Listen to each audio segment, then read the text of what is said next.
The bright spotlight at Cobo this week is shining on all the glittering new cars.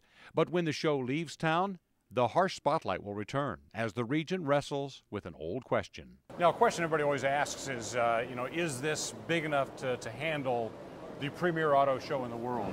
Sure. Is it? Tom Connors is the new general manager of Cobo. He took me on a tour this week of the aging 2.5 million square foot convention center, proudly pointing to its most recent round of improvements. This is brand new. I don't remember seeing this before. Eatsville Cafe. We wanted to bring a little more Detroit into Cobo and bring the music theme with it. Cobo was built in the late 50s when Detroit was booming, and it quickly found itself answering the same question we're asking today. Is it big enough? Well, as you can see in this 1985 Action News report, they were getting the same answers. A local newspaper conducted a survey just a few days ago. They said most people don't want Cobo Hall to be expanded. But within a few months of that report, the upgrades did begin, and we ended up pretty much with the Cobo Hall we're arguing about today. I can tell you right now, it smells good, looks good.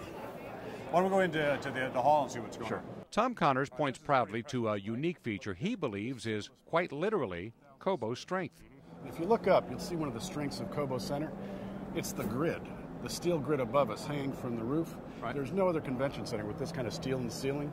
And as you see the construction, it looks like these displays are built from the ground up, where actually most of it's hanging from the ceiling.